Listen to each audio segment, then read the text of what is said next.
ఆత్మీయ భగవత్ స్వరూపులైనటువంటి మిత్రులందరికీ కూడా హృదయపూర్వక నమస్కారాలు. జై శ్రీరామ్, జై శ్రీరామ్. ఈరోజు నేను చెప్పబోయేటువంటి అంశము సీతారాముల యొక్క కళ్యాణ ఘట్టం. అయితే వాల్మీకి మౌనీంద్రులు రచించినటువంటి రామాయణ కావ్యాన్ని ఎందరో కవులు, లెక్కకు మించినటువంటి కవులు, కవయిత్రులు వారి వారి యొక్క భాషా సామర్థ్యాన్ని బట్టి, వారికి ఉన్నటువంటి పద సంపదకు అనుగుణంగా ఎంతో అద్భుతంగా ఈ యొక్క శ్రీమద్ రామాయణాన్ని వారు అనేక భాషలలో వెలువరించారు. అయితే ఒక కవీశ్వరులు ఈ సీతారాముల యొక్క కళ్యాణ ఘట్టాన్ని, ఇది ఆ కళ్యాణ మండపంలో జరుగుతున్నటువంటి సన్నివేశాన్ని ఎంత అద్భుతంగా, ఎంత హృదయంగా దాన్ని అక్కడ ఆయన మలిచారు అంటే ఒక చక్కని దృశ్యకావ్యం అది. ఏంటి?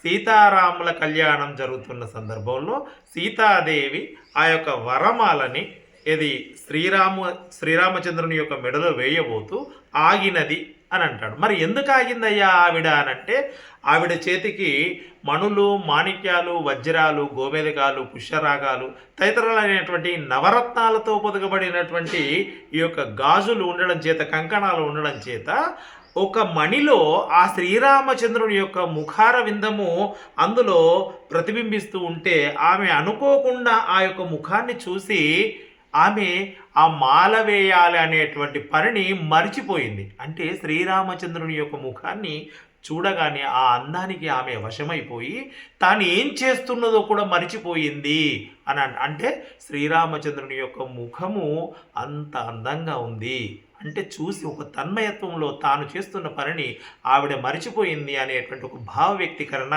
అక్కడ చేశారు.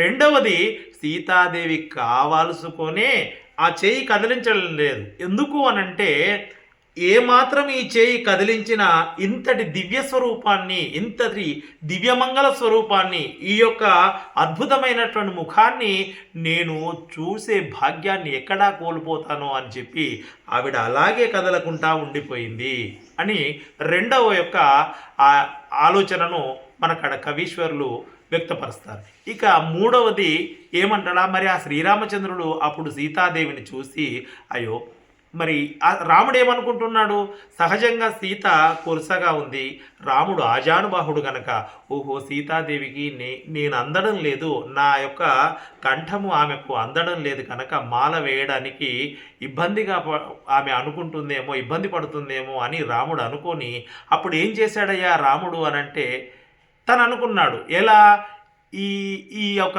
లక్ష్మణుడు చూసి ఆయన ఏదో ఒక రకమైనటువంటి సంజ్ఞ చేశాడు. వెంటనే లక్ష్మణుడు కాదు అని అతను కూడా ఒక రకమైనటువంటి సందేశాన్ని ఇచ్చాడు.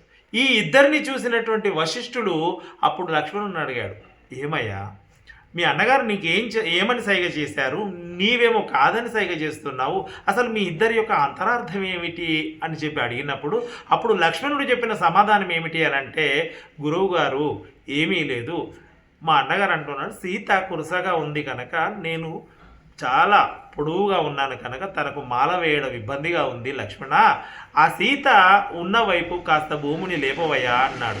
ఎందుకంటే నేను ఆదిశేషుని అవతారం కనుక, నేను ఆదిశేషుని కనుక ఈ భూమి నా యొక్క శిరస్సు మీద ఆధారితమై ఉన్నది కనుక, ఓ లక్ష్మణ సీతమ్మ వారు ఉన్న దిక్కు, మీ వదిన గారు ఉన్న దిక్కు కాస్త భూమిని పైకి లేపవయ్యా అని చెప్పి మా అన్నగారు అన్నారు అని. మరి నువ్వేమన్నావయ్యంట, అన్నగారు మీ ఇద్దరి కోసం కనుక నేను ఈ పృథువిని కదిలిస్తే ప్రళయం వస్తుంది, అది ఎంతవరకు న్యాయం, ఎలా కుదురుతుంది అని చెప్పి నేను మా అన్నగారికి సమాధానం ఇచ్చాను.